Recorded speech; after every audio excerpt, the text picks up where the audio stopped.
couple of years ago, Fort Huachuca decided to close the upper 3 miles of dirt road in Garden Canyon to most vehicles, and now it makes for a nice wide trail. It's pretty flat, there are other trails along the way to check out, and there aren't any cars kicking up dust. The drawback is that if you're going up to Sawmill Spring like we are today, you now have an extra 6 miles to add on to your route. But some of my favorite hikes are the ones with good friends and good conversation, and a flat hike on a wide path like this one makes for a great day on the trail. There's a lot of history here.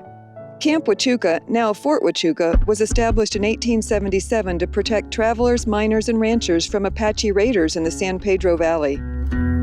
Garden Canyon was originally named for Tanner Canyon, for the sawmill that Mr. Tanner operated in it, sometime around the time that soldiers arrived in the area. Later, produce was grown in the canyon, probably close to where the lower picnic area is now, to provide food for soldiers, which eventually led to it being renamed Garden Canyon. There's parking near the upper picnic area.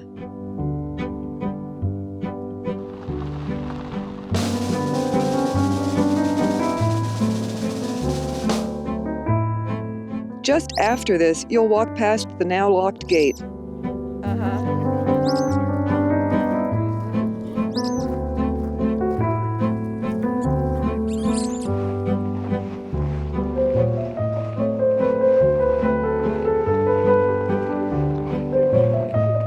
A half-mile past the gate, there's a sign for Scheelite Canyon Trail.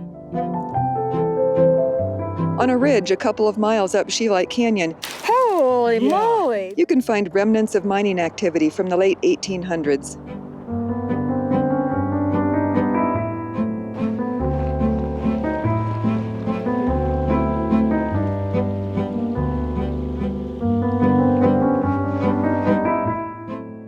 Two miles up from the gate, there are two protected sites with pictographs, some from over 1,500 years ago, perhaps made by Hohokam or Mogollon people.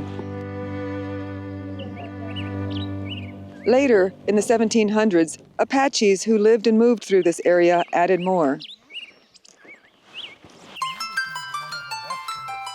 At the 2.5-mile point, you'll see the Vanished Trail sign, which lives up to its name by vanishing once you get a quarter mile or so up that trail. And then, finally, at almost 3 miles, you reach the sign for Sawmill Canyon.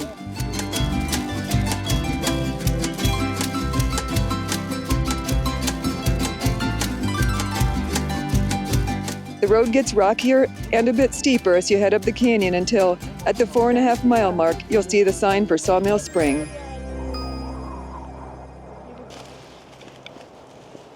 The road quickly ends and a real trail appears. Disappears. Here's some more cairns.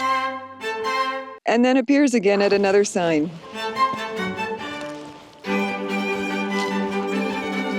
In just a few more minutes, green grasses mark the location of spring water. Are you going to provide moral support while we scramble up there? Yes, I'm going to eat. And in a short scramble up the slope, there you are.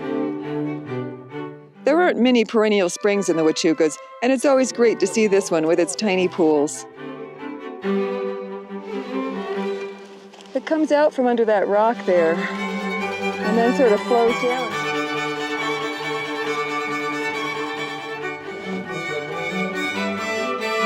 I assume the sawmill that operated in this canyon was somewhere within the range of this spring, but that's just a guess. 150 years later, there's no evidence of any structures. Then it was back the way we came. Sometimes what you learn on a hike has nothing at all to do with hiking. And today I learned interesting things about the history of human language from Marianne, a retired language professor. The course of evolution, humans evolved this ability to create sounds.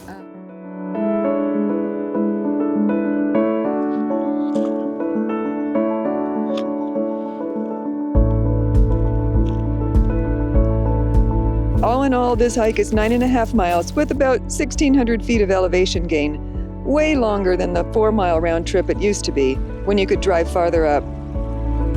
But it's a lovely, relatively easy route, which makes for less huffing and puffing and more chatting. And who knows, maybe someday the road will be repaired and the gate reopened. Yes, that was really nice. I just love this canyon. Nice to see you guys. See ya. I really hope you liked this hike. If you did and you're looking for others like it, click one of the links at the end of this video, and I think you'll find one that suits you. And I'll see you on the next hike.